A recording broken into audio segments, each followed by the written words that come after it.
안녕하세요. 펀드메딕입니다. 오늘은 중국 과창판 ETF에 대해서 소개를 드려보겠습니다.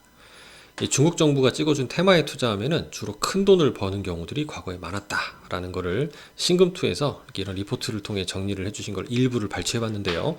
과거 중국 증시의 주도주는 정부 정책과 경제구도 변화를 여실히 반영하고 있다라는 데에서 제조 2025나 소비 업그레이드, 탄소 중립, 기술 자립 관련된 테마의 주식들이 이렇게 큰 폭으로 상승했다라는 걸 다 한 번씩 보셨을 거라 생각이 됩니다.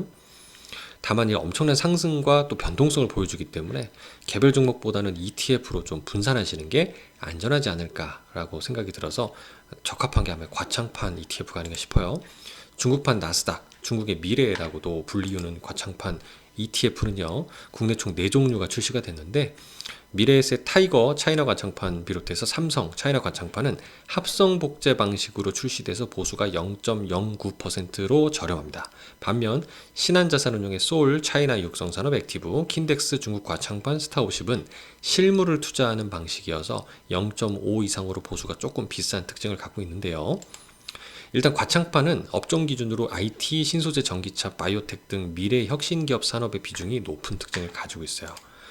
그리고 이런 합성형 상품, 미래나 삼성 거죠. 실제 주식을 안 담는 반면에 주식형 상품인 신한자산이나 킨덱스 한두 건은 주식에서 발생하는 배당이 있긴 한데 사실 그 배당의 크기는 작긴 해요. 성장주기 때문에 배당을 하는 목적보다는 기업 자본을 조달해서 기업을 더 키워서 큰 돈을 버는 게 목적이기 때문에 배당이 작은 편이에요. 그리고 수합 계약을 통해서 하는 합성형의 경우에도 이 주식에서 발생하는 배당을 가지고 이 수합 비용을 충당을 하고 있기 때문에 실제로 두 개 차이가 별로 없다. 결론은 합성형 상품의 보수율이 저렴한 게 조금 투자하기에 유리하지 않을까라고 하는 제 개인적인 생각을 좀 덧붙여 봅니다. 이런 합성형 ETF 대신 투자할 때는 거래 상대방, 어떤 증권사랑 거래하는지에 따른 그 위험이 있는데요. 여러분이 거래하는 증권사가 아니고, 요거는 그 ETF, 미래에셋 자산운용이 어느 증권사와 거래하는지가 되게 중요하거든요. 이 혹시라도 신용 상태가 악화되면 거래 증권사가 망해버리면은 ETF가 상장 폐지되거나 거래 정지될 수 있어요. 큰 손해 볼 수 있다는 점이기 때문에 이 정부에서 엄격하게 거래 상대방의 이런 신용 등급 등의 조건을 이렇게 정해놓고 있습니다. 우리나라 같은 경우는 AA- 이상으로 엄격하게 정해놓고 있고요. 또 홈페이지에도 이렇게 다 게시해놓도록 돼 있어서 타이거 기준으로는 지금 미래나 한투, KB, 메리츠, 삼성, 키움, 신금투를 쓴다라고 이렇게 정해져 있습니다.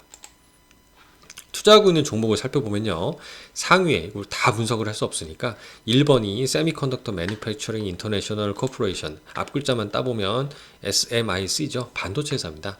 미중 무역 분쟁에 큰 타격을 받고 있고 단기적으로 회복될 거로 판단은 안 돼요. 다만 중장기적으로 성장성이 유효하기 때문에 중국이 갑자기 반도체 기술력을 빨리 따라잡는다든가 이런 일이 발생하면 또 급등할 수도 있겠죠.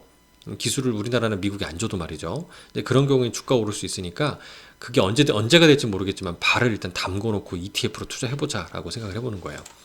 트리나 솔라라고 하는 태양광 모듈 회사는 전 세계 2위라고 하고요. 그럼 모듈이 뭐냐?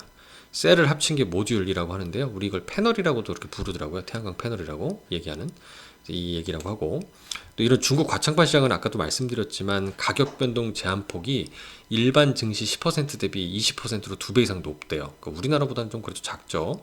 그리고 또 이런 간소화된 상장 폐지 절차이기 때문에 기업들이 쉽게 부도 발생 또는 상장 폐지될 수 있다라고 보기 때문에 높은 위험도라는 걸 주의하셔야 되고요. 또 무엇보다 작년 한 해의 경우에는 이 노란색으로 표시된 홍콩에 투자하는 경우가 성과가 특히 안 좋았어요. 그래서 이런 그 미중 무역 분쟁이라든가 이런 영향을 많이 받지 않았나 생각이 드는데, 그런 관점에서 중국 본토 주식이 상대적으로 견조했고, 이런 흐름들이 올해에도 지속된다라고 판단해 보면 조금 본토 주식 중심으로 투자하는 기술주들이 모여있는 과창판에 좀 매력이 높지 않을까라고 판단을 해봅니다. 여기에 ETF도 들어있지만 여기는 그 보라색하고 이제 분홍색의 경우에는 펀드로도 출시된 게 있어서, 근데 이 궤적을 보면 유사하죠. 다 똑같이 스타 50 지수를 추종하기 때문에 그렇습니다. 일단 투자하실 때 과창판 한번 검토해 주시면 좋을 것 같습니다. 감사합니다.